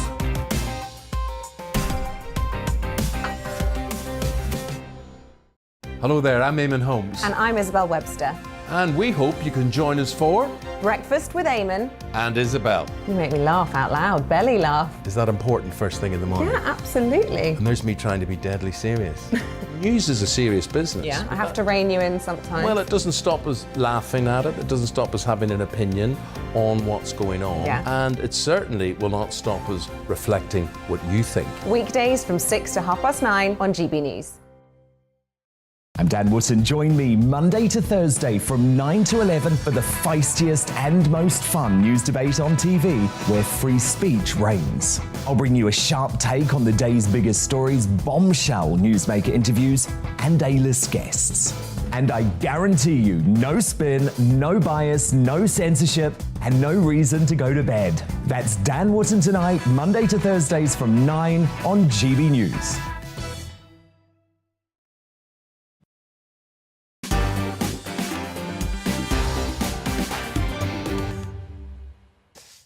You know the best bit of my show is when you get in touch. I love getting your emails. Thank you so much. More than I can possibly read out, but let's have a go, shall we? How about this? Mike says, none of your upper crust guests live in the real world. It's an absolute disgrace the way you all refer to Putin. You mean Mr. Putin, I think. None of you gave a monkeys for the last 8 years when ethnic Russians were being shelled in the 2 self-declared breakaway areas in Ukraine. You are, of course, aware that this population were officially declared not full citizens and told that if they wanted to carry on talking Russian, they should leave. This is how Adolf Hitler got started in the 30s. Well, thank you so much, Mike, for that. Very much offering a challenging view to the discussion around Vladimir Putin and his invasion of Ukraine. And Mike takes a supportive view of what has motivated that invasion. And Mike, for that, I thank you, because my show is all about opinions, and the more, the merrier. How about this? Let's have a look. Just so many. We could do this forever, couldn't we? Pauline says, I completely agree with your mountaineering guest about the joy of nature. I get out as often as I can in the Yorkshire Dales, and it has changed my life. Brilliant stuff. Well, I'll get to more of your emails shortly, but let's get back to Ukraine now. And many are suggesting if Donald Trump were still president, this invasion of Ukraine would not have happened. Well, let's get the professional view of George Papadopoulos, the former foreign policy advisor to Donald Trump. George is also the author of the best-selling book, Deep State Target: How I Got Caught in the Crosshairs of the Plot to Bring Down President Trump. George Papadopoulos, welcome to GB News. Thank you so much for having me, Mark. It's a pleasure. And George, this is a question that's resonating around newsrooms across the world. Would this have happened under the watch of Donald Trump? What's your view? You know the guy intimately well. Well, let's first look at who Vladimir Putin is. Vladimir Putin is a man of war. He's a man of nationalism. And Vladimir Putin has actually had a very consistent approach, or vision, if you will, towards Ukraine ever since he ascended to power. He's gone as far as calling Ukraine part of Russia and one of the greatest geopolitical losses after the collapse of the Soviet Union. But one thing that Vladimir Putin was very careful not to do were military incursions into Ukraine. That all changed in 2014 initially, when Joe Biden was vice president. That's when Vladimir Putin took the opportunity to seize Crimea and later annex it, and later create the situation that we initially had in the east with Donbass. Moving forward, just about 72 hours ago, as Joe Biden is now president of the United States of America, now Vladimir Putin has initiated a full-scale war, and he's on the footsteps of Kiev, where the city will likely fall in the next 48 hours. Now, the reason I put this into context is because in the American media and around the world, they attempted to characterize Donald Trump and his associates as some sort of Putin cronies. Now, I get to say, forget to mention that Vladimir Putin was kept in check during Donald Trump's administration because Donald Trump understood that individuals like Vladimir Putin only understand American resolve and American strength. And by resolve and strength, he invoked the doctrine of peace through strength, something that President Reagan did during the Cold War to keep the Soviet Union in check. And this is exactly why Donald Trump unleashed America's energy prowess upon the world to help wean Europe off of Russia's gas, which, as we now know, has really ossified Russia and Germany and really has created this stalemate where the EU can't even come together to in terms of a common sanctions package. So I really just think that the people need to understand the facts and to really understand that President Trump was the toughest president in modern history on Russia. And Vladimir Putin saw that, he felt it, and that's why he was kept in check. Tom, can we bring our panel in? Because I want to widen this discussion if we can. Because what we've got to do is get to the bottom of whether or not America is actually culpable in what has happened in Ukraine. I mean, let me put that to you, first of all, George. I mean, do you think that Joe Biden set the scene, set the tone for America's attitude to international affairs with that botched departure from Afghanistan? No doubt. Our friends and foes alike watched America's completely botched withdrawal from Afghanistan. And it wasn't simply a botched American withdrawal. I mean, the UK fought and shed blood and treasure along with their American colleagues in Afghanistan. They did the same thing in Iraq. And to see our president just abandon the country and really scorn and create this debilitating image of the American armed forces around the world, our foes like China and Russia watched that. They understood that the American public under Joe Biden did not have confidence that this commander-in-chief can lead American forces around the world after this botched withdrawal. And I think that's exactly why you do see both China now and Russia attempting to make simultaneous moves on both Taiwan and Ukraine. Well, that's a really interesting answer. George, my panel are ready now. We've got Peter Lloyd, Hilary Freeman and Robert Fox, who is the defence editor at the London Evening Standard. Peter Lloyd, do you have confidence in Joe Biden as the so-called leader of the free world at a time of international crisis? In a word, Mark, I would say no. We recently saw footage of President Biden snoozing at a World Conference, and I think that is a wonderful metaphor for how he behaves in the White House. He's practically been sleeping through his presidency thus far, and I think that Russia and China have been looking on and laughing at what is the leader of the free world. And I think what we're seeing now is the fallout of that mismanagement of the US, and I think him and Kamala Harris are both equally to blame for the situation we find ourselves in now. I think it's an embarrassment for the Western world. Hilary Freeman, you believe that Vladimir Putin is unhinged. What's your assessment of Joe Biden? I think Joe Biden probably got in because just as a reaction against Trump. I don't think he's great. I think he is just too old, really, and doesn't seem to be doing anything. Sorry, Peter. I just think but I don't think it's just Biden. I think, look at our government too. We're a mess, and I think the whole of the West just looks really, really weak now. There is no strong leadership, so it's not just Joe Biden. Yes, and Robert Fox, I mean, we spoke earlier. You're not convinced that a different leadership in the White House would have provoked a different outcome? No. Why so? It's very interesting to hear George Papadopoulos say that. Look, the seeds for the disaster in Afghanistan were sowed with the Doha deal for the pullout. You cannot say that Team Trump is absolutely innocent of this.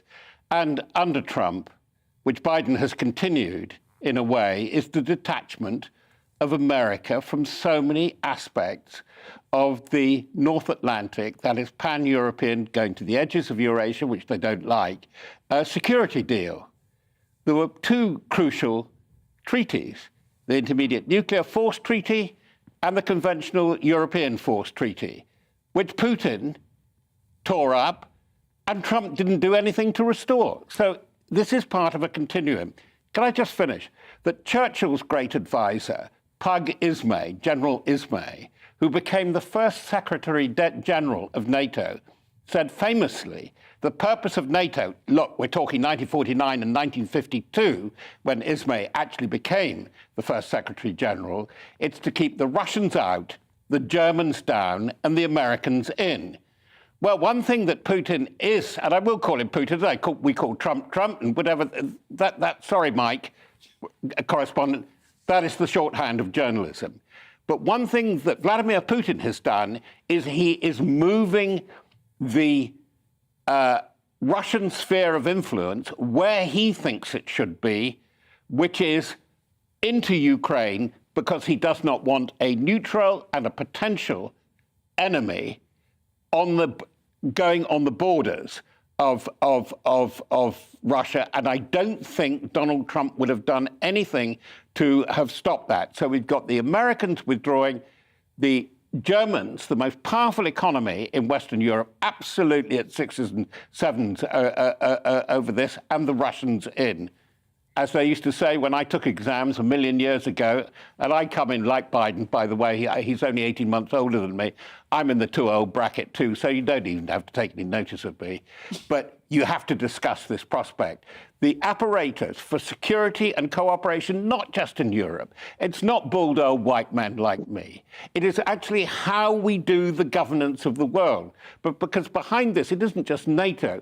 It's a thing called the Organization for Security and Cooperation in Europe, which states in its founding act, which is the Helsinki Final Act, you do not invade or breach an international border by violence, and individuals and groups and ethnic minorities are allowed self-determination. That is an extension of the United Nations Charter. They are all up for grabs. That's what we're saying. I do agree with you, and I do agree with all the participants about leadership. But boy, going back to the Marx Brothers and Duck Soup, I don't like the cult of the big leader either. So what do you think, George? Where does America go from here?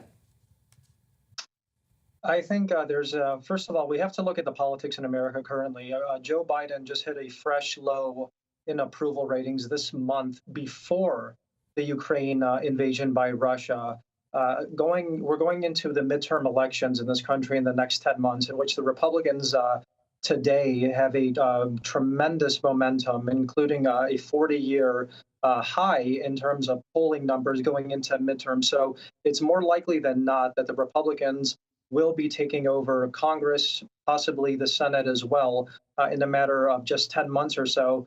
And what Joe Biden has to calculate is how much this war in Ukraine, between Russia and Ukraine, impacts the American taxpayer. We do understand that there is an inflation issue going on, a raging pandemic, an open border, domestic discord, and now a foreign policy disaster. So if Joe Biden miscalculates and you do see American lives lost in this conflict, or oil prices continue to skyrocket, as we have seen that they're highest in the last 8 years, and the American consumer feels that in their pocketbook, in their wallets, you're going to see his approval rating continue to decline, diminish. And this is really going to probably impact how the American president does operate on the global stage. He's already abdicated the American traditional leadership role. I don't know what else that could possibly happen unless we do see a potential Russian invasion of a NATO country. And in that case, we really are in uncharted territory, and it's something that I don't even want to predict what might happen in that case. Should Poland, Lithuania, Latvia, or one of the Baltic states be invaded along with Ukraine at this point? Yeah, of course. If a single Russian boot steps on NATO soil, it is a prelude, isn't it, to World War III. You obviously had the ear of Donald Trump when he was at the White House in relation to foreign policy affairs. You've written a book about your time with the president. How do you think he'd be handling the situation now if Putin had entered Ukraine on his watch, which is the view taken by Robert Fox? What would Trump be doing now? What would he be saying, and what would his actions be that would mark the approach out as different from that of Biden? Sorry, I was disconnected. If you could please repeat the question. Sure. What would Donald Trump do right now if he was in the White House So Putin's invaded. What does Trump do you think? I think that President Trump had set the conditions to prevent this invasion. And it's very simple. What President Trump had done regarding the U.S.-Ukraine-Russia relationship is that he kept sanctions on the Nord Stream 2 pipeline between Russia and Germany to prevent it from even being completed, which it was just completed this past September after the Biden administration waived those sanctions. And by unleashing the American energy renaissance, it really did allow the European consumer to wean themselves off of Russian gas, and it emboldened them to stand up more so against Putin. And the final thing that President Trump did, which I think prevented this instability, is he forced NATO to continue to bolster their spending on defense. This is something that President Trump, while a candidate and president, continued to pound the table about, that only a few members of NATO spend 2% of their defense expenditure on defense, and this was untenable. He put them in line. Russia understood that, and I think that if Russia did decide to do exactly what they did right now, that you would see President Trump leading the entire NATO alliance in Washington, D.C. to discuss how they will arm the Ukrainian resistance, impose tremendous sanctions to cripple the Russian economy, and to assure that they set a pretext for this to never happen again. And that is to point the finger directly at China if they have any motivations to go into Taiwan. George, briefly, I confidently predict that the victor of the next US presidential elections will be a Republican, come what may, because I think things on the world stage are going to go from bad to worse. I think American society is divided and falling apart, and the economy is tanking. So I think a Republican gets the top job. But what is the percentage chance of it being Donald Trump one more time? Looking at the most recent relevant polls, Donald Trump is the front runner in terms of clinching a nomination should he decide to run. By all indication, he will announce that he will be running for president should the Republicans take over Congress. So I think it will either be President Trump in 2024, or you might see another dark horse like Governor DeSantis out of Florida, who's also an incredibly popular governor, Republican. He's young, dynamic. Yeah. He has prescriptions to a lot of the social issues which are really plaguing America today, and that's really increases popularity among the Republican base. But like I said, Donald Trump is the clear frontrunner if he decides to run. George, a joy to have you on the programme once again. George Papadopoulos is the author of the best-selling book, Deep State Target, How I Got Caught in the Crosshairs of the Plot to Bring Down President Trump. And George has advised Donald Trump on foreign affairs for many years. George, speak again soon. Thanks to my panel. Well, lots more to come. We're going to get off Ukraine now after this on the Great British Game Show. Who is this hideous woman? The one in the really, really tall one with long brown hair. What a disgusting, ugly old cow. We'll find out who it is after this. Plus, what about your cooking fails? When has it gone wrong for you in the kitchen? A brilliant story about Marks and Spencer's advising what should and shouldn't go into the toaster. Look at that shocker. That was my tea earlier today. If only Mrs. Dolan had cooked. So there you go. We're cooking up lots of fun in the next section. So I'll see you in 2.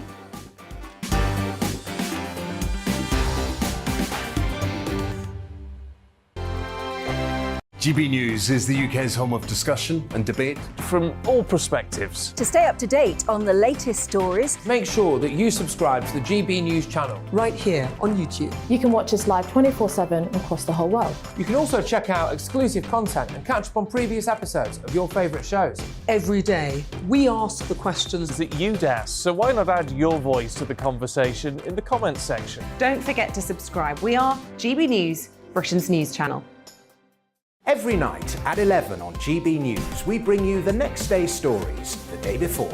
It's basically like time travel. If it's a big story, we'll cover it, guaranteed. But we'll also have some fun along the way. Big opinions, big laughs. Sometimes big hair. This is Headliners, the paper review show that won't send you to sleep like the others will. 11 p.m, 7 nights a week. Join us.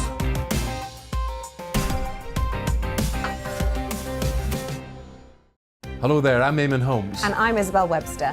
And we hope you can join us for Breakfast with Eamon. And Isabel. You make me laugh out loud, belly laugh. Is that important first thing in the morning? Yeah, absolutely. And there's me trying to be deadly serious.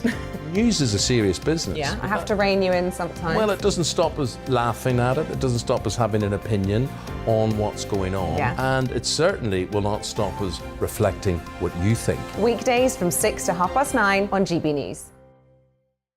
I'm Dan Wootton. Join me Monday to Thursday from 9 to 11 for the feistiest and most fun news debate on TV, where free speech reigns. I'll bring you a sharp take on the day's biggest stories, bombshell newsmaker interviews, and A-list guests. And I guarantee you, no spin, no bias, no censorship, and no reason to go to bed. That's Dan Wootton tonight, Monday to Thursdays from 9 on GB News.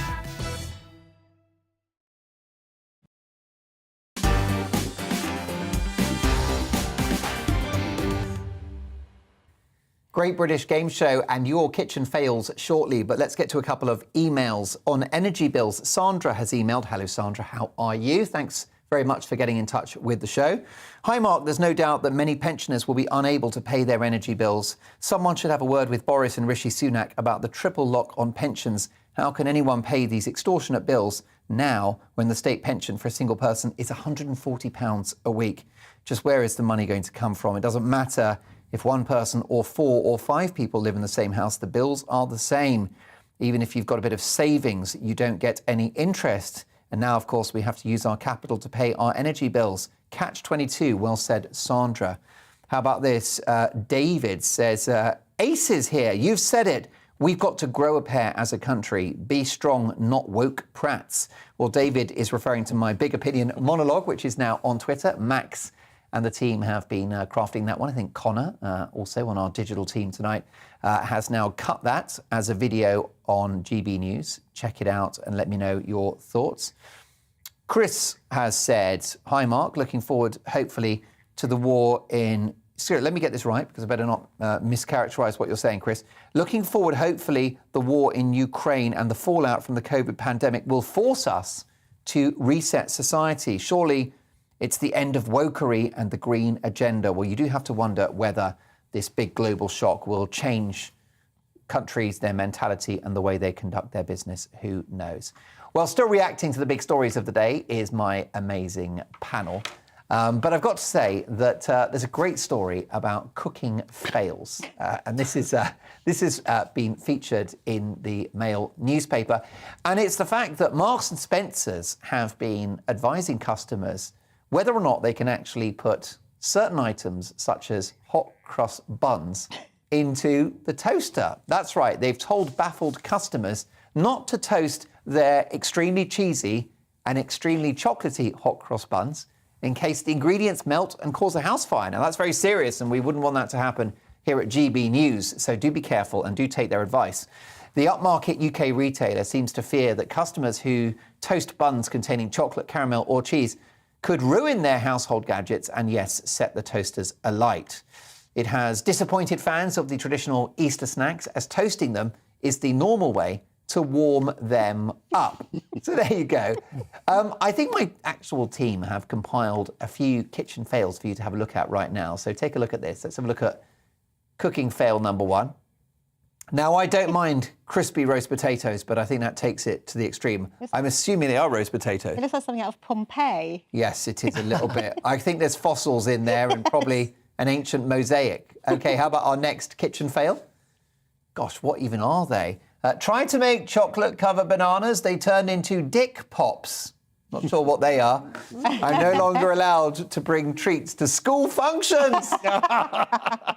I feel like there should be a subscription war now. At some point, people have to pay to view from now on. It's all getting very OnlyFans, isn't it? Crumbs. I mean, I've had a sheltered upbringing. I'm not sure what anyone's on about there. How about our next kitchen fail?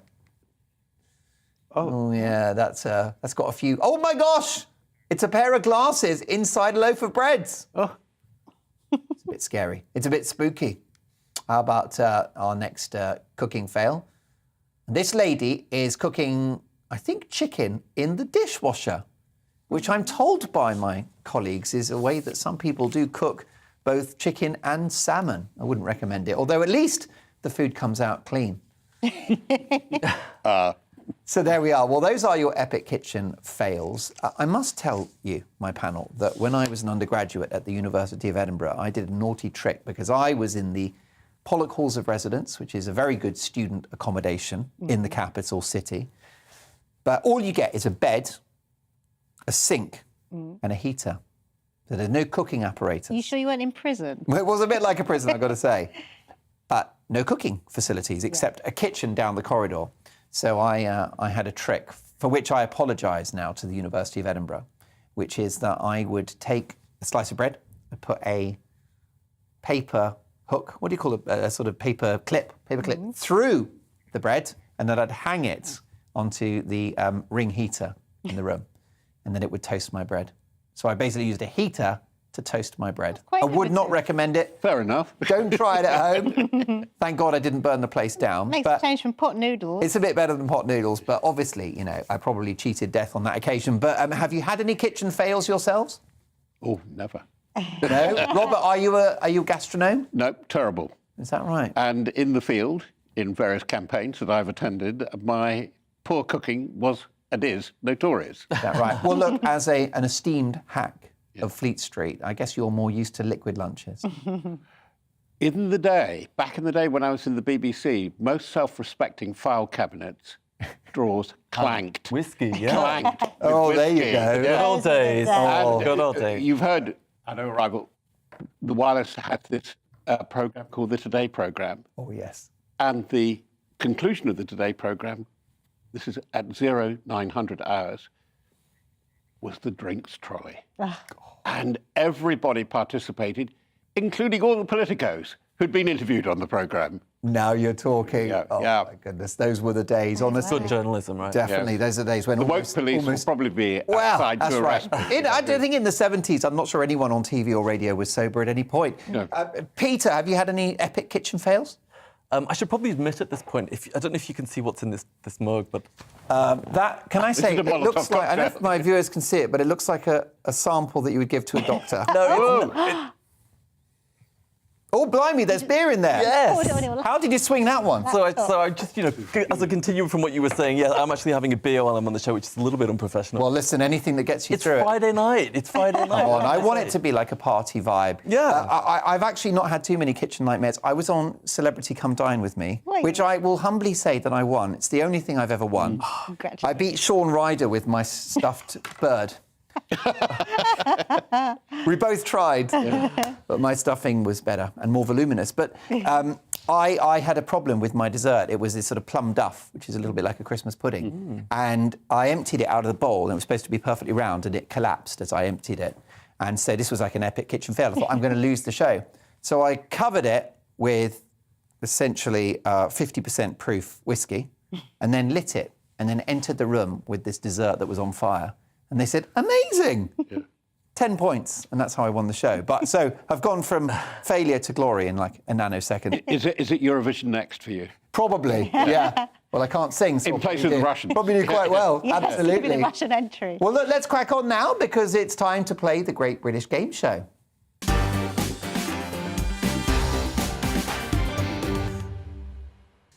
Brilliant stuff. Now, I'm a big fan of Ant and Dec. I think they're great entertainers. I know them. I've worked with them a couple of times. Really nice lads as well. And they got in a bit of hot water for dressing as women in their weekend show. They basically glammed up, pretended to be a pair of birds. And people are outraged. They're calling it woman face. I mean, seriously, the world's gone mad. Yeah. I thought it was great fun. We've got a long tradition of men dressing up as women. It's drag. It's delightful. It's joyous. It's very inclusive.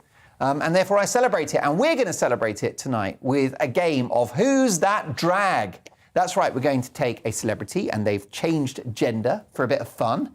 And my panel and you at home must guess who they are. So let's start with this particular lady. She is beautiful. Now, this is the tall one in the middle who's having a microphone pointed in her direction. She's hot. too far away. She is hot. She's got a lovely bone structure. She's got a beautiful bone structure, and I feel like she'd be a natural in front of the camera. You know, like if she was presenting a show or if she was fronting a news program or something. That's right. I feel like she'd be. You're out. She'd be That's very, very talented. Well, I think my cover has been blown. That's all that's been blown, if I'm honest with you. That was me. I have had a beer. On that's what you can see. Let's Dance for Comic Relief. If you bring it back one more time, it's Let's Dance for Comic Relief. The blonde on my right is the brilliant radio presenter Sean Keaveney. To my left is the fabulous comedian Hal Cruttenden, the presenter Steve Jones, and that's me with a wig that was worth £10,000. You're welcome. It was the only valuable thing I was wearing. Okay, well, look, let's... Racehorse hair, was it? It probably was, or stolen from a Russian model. But look, let's have a look at some other celebrities. Who is this? So it is a chap that's now a lady. Oh, what's his name? Noel Fielding. It's Noel Fielding. Well done. Absolutely right. It's the right answer. OK, how about our next celebrity? Who is that? Again, fabulous lips, great teeth. It is a male that's dressed as a female. Looks like Grayson Perry. It does, but it's not. And let me tell you, it's the Hollywood actor James Franco. Wow. There you go, who's quite good looking as a man and even more stunning as a woman. OK, how about that? Now, look, that's a bit of northeast sexiness for you.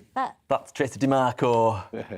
That is Sean Bean. Well done, it's Sean Bean, who Looks like he scrubs should be up very standing nicely. on a street corner to me. Oh, blimey, if that was on Tinder, it would be a yes from me. I'd be swiping right all day long. OK, who is this female dressed as Bob Dylan? Is that Ellen? It's not. It's an Oscar-winning actress. Not Ellen DeGeneres. Blue Jasmine actress. It's Kate Blanchett. OK, how about our next bloke as a lady? Dustin Hoffman. Dustin Hoffman. Dustin Hoffman in Tootsie, a brilliant movie. Yeah. How about our next celebrity? Arnold Schwarzenegger. It is Arnold Schwarzenegger who could confuse that rather powerful look. How about this? This is a bloke played by a woman. Angelina. It is Angelina Jolie too, right? Even as a bloke, she's gorgeous. How about this one? I love this, my favourite. She's the hottest of them all. Fabulous action actor. It is Wesley Snipes. And let's end with this, one of my absolute favourite. Oh, Les. Les Lawson. Yep. Sissy and Ada, brilliant comedy double act. My thanks to my fantastic panel. Really brilliant to have you with us. Hope you return soon. And my amazing team, including Tom and the gang. Stick around for Headliners. Hello, many areas enjoyed a dry and bright day on Friday, and that dry weather looks set to continue for many areas through this weekend. Probably the best of the sunshine across England and Wales towards the south and east, more cloud elsewhere, and some strong winds in the far northwest as well. If we look at the pressure pattern then, we can see the reason why. This area of high pressure brought all the dry weather through Friday, and that will hang around for much of this coming weekend, slowly pushing its way eastwards. But weather fronts will topple around that high, bringing stronger winds and some rain across parts of the north and the west. And that's the case through Friday evening and overnight. Quite cloudy across Scotland, Northern Ireland, some patchy light rain or drizzle, turning breezy here as well. But elsewhere across England and Wales, it will be dry, clear, and under those clear skies, it will turn quite cold as well. Temperatures even in towns and cities falling quite close to freezing, colder in rural spots, but temperatures holding up underneath all that cloud further northwest. So as we start Saturday morning then, it's a bright but quite chilly start across much of England and Wales. Lots of sunshine first thing, and those temperatures will respond to that sunshine as we head through the day. So staying fine here, but more cloud as we head across Scotland, Northern Ireland, Northern England. Still the odd spot of rain or drizzle, but I think most places will be dry. But it will be rather windy across the north and the west. Again, particularly the Western Isles where we can see some gales. Here we're looking at highs of 9 or 10, but mild further towards the south in that sunshine. As we head through the rest of Saturday evening and overnight then, I think most places will be dry. Those clear skies extending further north, so turning quite clear across northern England into eastern Scotland as well. Most of the rain tending to peter out across Scotland and Northern Ireland. The winds slowly easing as we head through the night as well. And again, quite a chilly night to come across England and Wales. Probably too much of a breeze to stop it turning too cold, but again, that bit milder further towards the north and the west. Quick look ahead to Sunday then. I think for the bulk of the country, it's looking like a fine day. Lots of sunshine across England, Wales, brighter day for northern England and into eastern Scotland as well. Always more cloud though once again across western Scotland, Northern Ireland. Patchy light rain or drizzle. That's starting to creep into western Cornwall later in the day. Quick look ahead to the early part of next week. Monday's looking quite changeable with some rain, but gradually turning drier and brighter as we head through the week. I'll see you soon.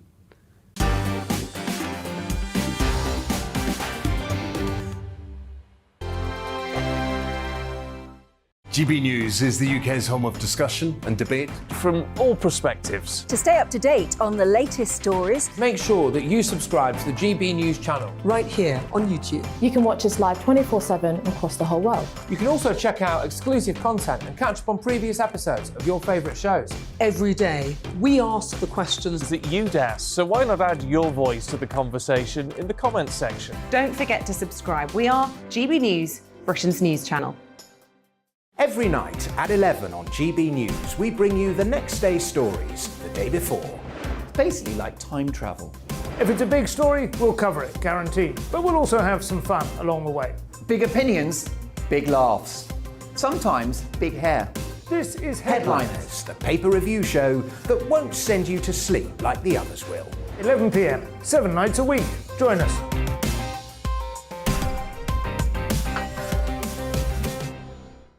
Hello there, I'm Eamon Holmes. And I'm Isabel Webster. And we hope you can join us for Breakfast with Eamon. And Isabel. You make me laugh out loud, belly laugh. Is that important first thing in the morning? Yeah, absolutely. And there's me trying to be deadly serious. News is a serious business. Yeah, I have to rein you in sometimes. Well, it doesn't stop us laughing at it. It doesn't stop us having an opinion on what's going on. Yeah. And it certainly will not stop us reflecting what you think. Weekdays from 6 to 9:30 on GB News. I'm Dan Wootton. Join me Monday to Thursday from 9 to 11 for the feistiest and most fun news debate on TV, where free speech reigns. I'll bring you a sharp take on the day's biggest stories, bomb